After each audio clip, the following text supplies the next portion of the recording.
آج مجھے اپنی زندگی کی پہلی کمائی ملنے والی تھی۔ 3 ماہ کی تنخواہ ایک ساتھ ملی اور ساتھ چھٹی بھی مل گئی۔ گھر پہنچا تو عید کا سماں تھا۔ ماں باپ بہن بھائی سب بہت خوش تھے۔ میں نے ساری رقم والدہ کے ہاتھ پر رکھ دی۔ والدہ نے رقم کا تیسرا حصہ راہ خدا میں خرچ کرنے کی نیت سے علیحدہ کیا اور کہا کہ اس رقم سے ایک بیوہ عورت کے گھر راشن خرید کر پہنچا دینا جو دور کے ایک محلے میں رہتی تھی۔ میں اسی وقت گیا اور راشن خرید کر لایا۔ گھر میں میرے لیے پرتکلف طعام کا انتظام کیا گیا تھا۔ بہن بھائیوں کے ساتھ مل کر لذیذ کھانوں کے مزے اڑائے اور سفر کی تھکاوٹ دور کرنے کی غرض سے رضائی میں گھس گیا۔ آنکھیں نیند سے بوجھل ہو رہی تھیں کہ اچانک اس بیوہ عورت اور اس کے یتیم بچوں کا خیال آیا۔ ارادہ کیا کہ ابھی جاؤں اور سامان پہنچا آؤں۔ طبیعت میں سستی تھی، سوچا کل پہنچا دوں گا، لیکن بعد میں خیال آیا میں تو پرتکلف کھانے کا مزہ لے چکا، کہیں وہ بچے بھوکے نہ ہوں۔ اسی وقت لحاف سے نکلا، ایک چادر اوڑھی، تھیلا کاندھے پر رکھا اور اس کے گھر کی طرف نکل پڑا۔ شدید سردی تھی، دھند بھی زیادہ تھی اور بھاری تھیلا اٹھانے میں بھی کچھ دقت ہو رہی تھی۔ ایک دور محلے میں اس عورت کا گھر تھا۔ اس کا شوہر مزدوری کرتا تھا اور 4 بچے تھے۔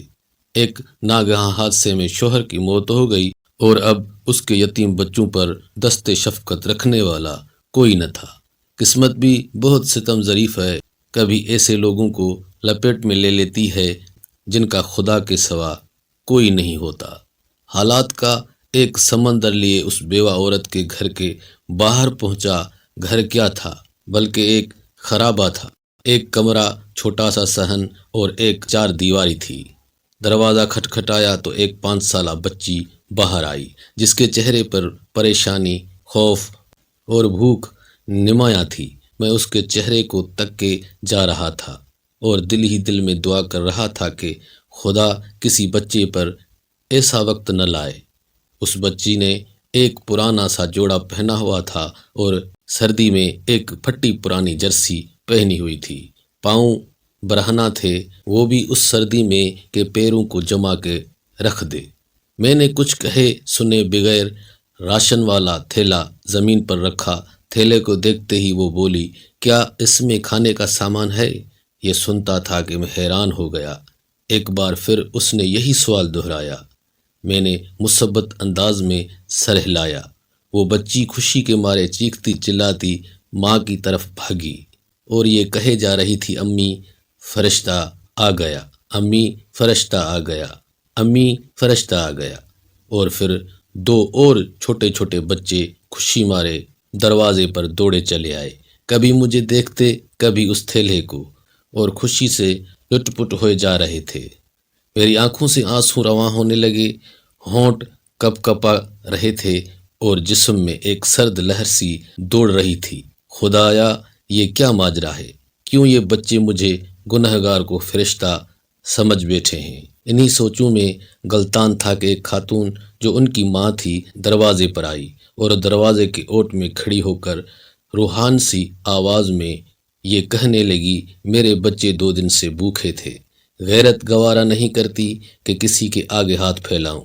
میرے مرحوم شوہر بھی محنت مزدوری کرتے تھے مگر کبھی کسی کے آگے ہاتھ نہ پھیلایا تھا۔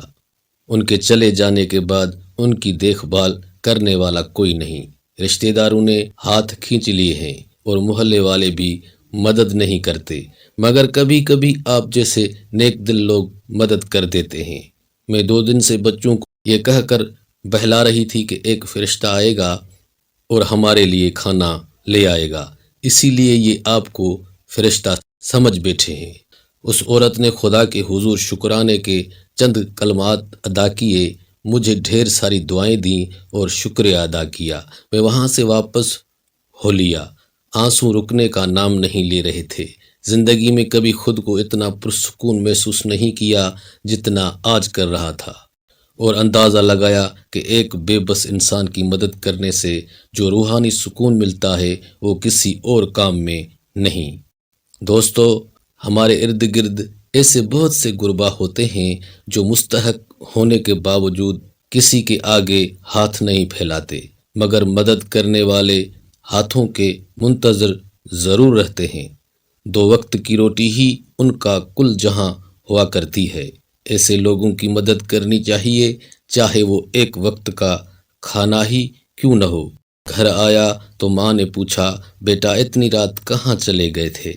بنا بتائے میں بے ساختہ بولا، فرشتہ بننے گیا تھا۔